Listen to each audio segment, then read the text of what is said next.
Yo les amis, j'espère que vous allez bien. On se retrouve pour le débrief de ce match entre le Real Madrid et la Juventus. Victoire du Real Madrid, 1-0 les amis. C'est vrai que c'est pas beaucoup, mais on est qualifié en quart de finale, c'est le plus important. Et en plus de ça les amis, ce match face à la Juventus était le plus gros challenge de Xabi Alonso depuis le début de cette compétition. Et moi j'avais hâte de voir ce qu'on allait faire face à cette équipe de la Juventus. Parce qu'on savait très bien que c'était une équipe qui offensivement vraiment était dangereuse, mais défensivement c'était un peu plus compliqué. Et franchement les amis, j'ai envie de dire, je suis très fier de ce match qu'on vient de sortir.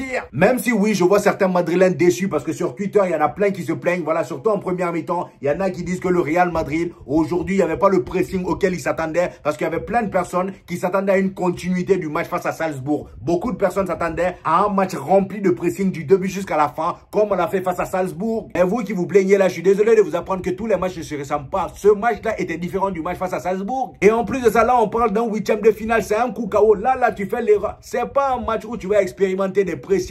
Déjà, cette histoire de pressing-là, on ne le maîtrise pas pour l'instant à la perfection. C'est vrai que face à Salzbourg, ça a très bien fonctionné. Le Real Madrid, on jouait vraiment comme des chefs. Comme si ça faisait des années qu'on jouait avec ce système-là, ce style de jeu-là. Oui, face à Salzbourg, ça a marché. Mais face à la Juventus, tu vas pas venir tester ça en huitième de finale. Il y a l'argent au bout. Hein. Vous pensez que c'était un match amical ou bien? C'est pas un match amical, il y avait les quarts de finale au bout. Donc là, Xabi Alonso, je pense que c'était une consigne. C'est fait exprès, voilà. Ils n'allaient pas venir se mettre à presser, voilà, se découvrir. Et au final, vous avez bien vu comment la Juventus, ça partait vite en contre-attaque. Vous avez vu, non? Et d'ailleurs, aujourd'hui, dès le début du match, la Juventus était beaucoup plus dangereuse que nous. Il se créait beaucoup plus d'occasions franches. Il n'y a qu'à voir le raté de Kolo Muani là en début de match. Sur une magnifique passe de Kenan Yildiz, le gars il se retrouve face à Thibaut Courtois. Il a voulu lober le gardien. Malheureusement, il a lobé le goal. Vous voyez à quel point ça partait vite. Et avec ça, vous voulez qu'on expérimente des systèmes. Soyez sérieux. Je vous ai dit, soyons patients avec cet entraîneur-là. Xabi Alonso va faire des merveilles avec cette équipe du Real Madrid. Moi, je le fais confiance. Et aujourd'hui, même si le Real Madrid n'était pas le grand Real Madrid qu'on a vu face à Salzbourg, ce match d'aujourd'hui là, les amis, c'était un match très tactique. Voilà. Les deux équipes déjà en première mi-temps, vous-même vous avez vu, j'avais l'impression de voir la même équipe, le même système. Déjà, c'était la même composition, 3-5-2. Voilà. C'était la même composition. Et bizarrement, les deux équipes, j'avais l'impression qu'ils se méfiaient l'un de l'autre. Ça faisait que voilà, ils prenaient pas trop de risques. Ils évitaient de se découvrir bêtement pour ne pas créer des espaces pour l'adversaire. Cependant, ils restaient bien en place. Ça respectait l'adversaire, ça jouait haut. C'est tout ça là qui a fait que le match vous paraissait naze. Moi, j'ai kiffé. C'est petit à petit, les amis, les histoires d'expérimentation des systèmes là. On verra ça face aux petites équipes dans les matchs du prépa. Mais pour l'instant là, on est dans les phases finales. C'est un coup KO. Vos histoires de PlayStation, la système là, on verra ça après. Même moi qui vous parle là, vous savez, hein, même moi qui vous parle là, combien de fois je demande à ce que l'équipe presse, l'équipe joue bien. Et forcément, il y a certains matchs où on ne réussira pas à faire ce qu'on veut. Et la preuve parfaite pour illustrer mes propos, les amis, c'est notre cher Gonzalo Garcia. Ce jeune joueur de 21 ans, pur produit du Real Madrid. Je suis fier de dire ça. Laissez-moi parler. Voilà, là, on parle pas des joueurs de la Masia. Là, c'est la Castilla. Le frérot, aujourd'hui, en première mi-temps, tellement il était fantomatique, tout le monde était choqué. Voilà, il y en a plein qui commençaient déjà à le critiquer. Oh, c'est de lui que vous dites qu'il va mettre Kylian Mbappé au banc. C'est lui le nouveau crack du Real Madrid. Oui, oui, c'est lui. Et il vous a fermé votre bouche en deuxième mi-temps. Il vous a fermé votre bouche en marquant son but. Un magnifique but en plus de ça. À croire que les joueurs sont obligés d'être bons à tous les matchs. Vous vous rendez compte que là, le petit Gonzalo Garcia, depuis le début de la compétition, il a marqué 3 buts et une passe décisive. Dans tous les 4 matchs qu'il a joué, il a été décisif. S'il ne marque pas, il fait une passe décisive. Et il a fait une passe décisive dans un seul match. Tout le reste là, il a marqué.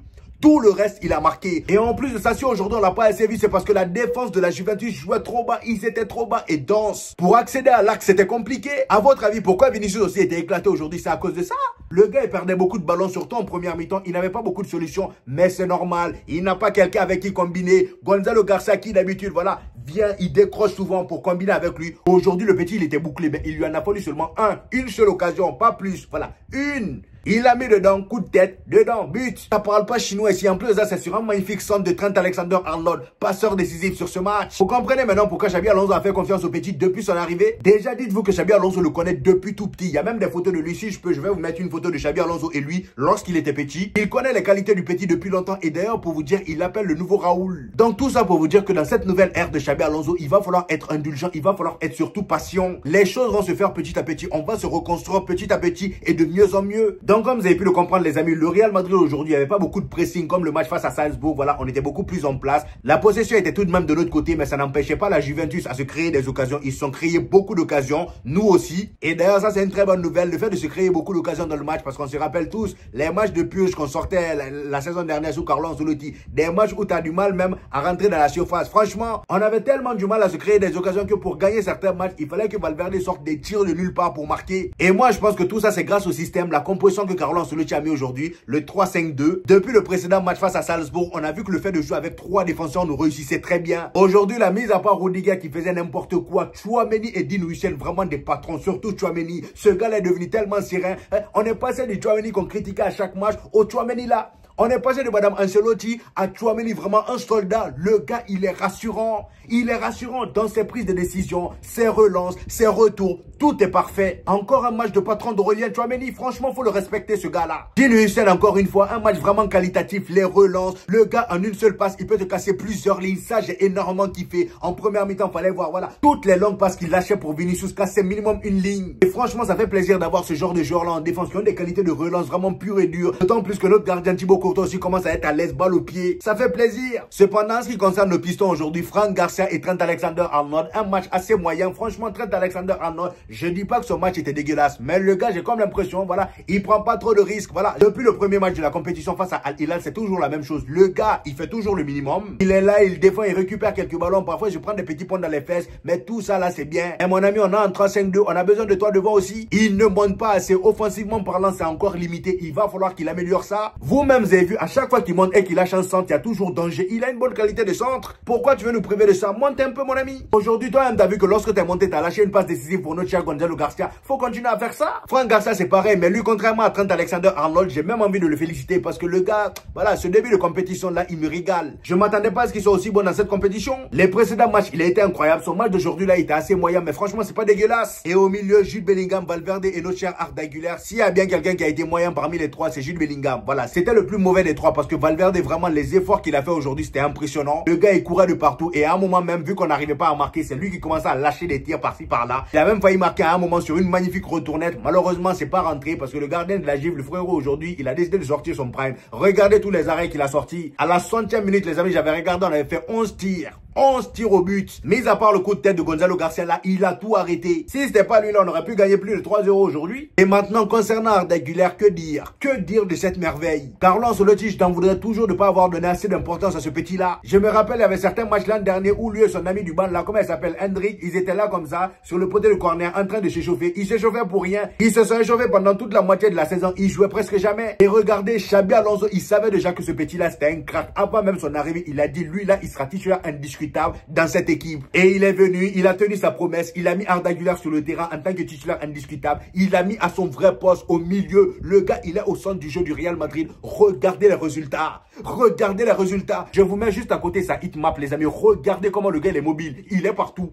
Il est partout. Même si oui, sur la hitmap, on voit qu'il est concentré vraiment au milieu. Mais regardez sur les côtés. Voilà. Il est presque partout sur le terrain. Il est là, il distribue les ballons, il récupère, il fait tout. Et parfois même pour s'amuser un peu, lorsqu'il s'ennuie, il se met à faire des petits sombreros. Il lâche des tirs par-ci par-là. À un moment, lui aussi, il a failli marquer. Mais le gardien, encore une fois, était là pour nous dégoûter. Lui aussi, il m'a énervé aujourd'hui. Franchement, faut se dire la vérité. Il y a des gardiens comme ça, il y a des jours, voilà. Tout au long de la saison, ils sont nuls. Mais quand ils arrivent devant le Real Madrid, ils veulent montrer qu'ils sont chauds. Arda Güler, aujourd'hui, vraiment, il a été impressionnant. Sur 56 passes tentées, les amis, il a réussi 51 passes. 51 passes sur 56. Comment c'est possible? Tellement le gars balle au pied, il est précis. Ça fait plaisir les amis et j'espère que ça va continuer à progresser jusqu'au début de la saison. En plus là on commence à voir voilà une connexion qui naît entre lui et Gonzalo Garcia. Le gars il est beaucoup plus heureux, il est beaucoup plus épanoui. On le voit beaucoup plus à fond dans les matchs. Même dans les célébrations, il n'y a qu'à voir son visage. Il est beaucoup plus concerné et ça fait plaisir de voir ça. Xabi Alonso, continue dans ta lancée, on va réussir. Et pour terminer les amis, il y a eu l'entrée de Kylian Mbappé à la place de Gonzalo Garcia à la mi-temps. Kylian Mbappé qui revient d'une grosse gastro, voilà, qui l'a fait maigrir. Le frérot aujourd'hui, son entrée, je suis assez mitigé. Je pense qu'il aura besoin de 2 ou 3 matchs pour se remettre dans le bas. Mais entre-temps, laissez-moi Gonzalo Garcia titulaire jusqu'à la fin de la compétition. Après, dans les matchs de préparation, là, remettez Kylian Mbappé titulaire. Et au début du championnat, si vous voulez, voilà, que Kylian Mbappé soit titulaire, on s'en fout. Mais pour cette compétition-là, s'il vous plaît, ne nous enlevez pas le petit Raoul là. Après, lorsqu'André viendra là, bonne chance à vous. Donc voilà les amis, une victoire assez tactique. Aujourd'hui, c'est vrai, c'était pas le match le plus design. Oui, on le sait, mais on s'en fout. Il y a des moments comme ça. Moi, j'ai trouvé ce que je recherchais. Un Real Madrid qui n'abandonne pas, qui a su s'adapter à l'adversaire en face, à la situation. Là, on est qualifié en quart de finale. On attend maintenant le match de Dortmund là, la nuit. Dortmund face à le club de Sergio Ramos là. Je sais pas qui va gagner, mais en tout cas, j'espère que Sergio Ramos gagnera parce que flemme de Dortmund là, on les rencontrera en Ligue des Champions s'ils veulent. Mais là, on n'a pas trop le temps. C'est pas parce que j'ai peur, hein, je vous vois venir dans les commentaires. Donc voilà les amis, c'était mon avis sur ce match. Je sais pas ce que vous en avez pensé, mais dites-moi ça en commentaire. Comme d'habitude, j'hésiterai pas à vous répondre. N'oubliez pas le petit pouce bleu qui fait toujours plaisir les gars, ça aide au référencement. Pour ceux qui viennent découvrir cette chaîne les amis, ici on fait des vidéos débrief des matchs du FC Barcelone et du Real Madrid. Et quand il n'y a pas de match, on fait des vidéos actualités. Donc abonnez-vous pour ne rien rater. Et on se dit au prochain épisode les gars. Peace!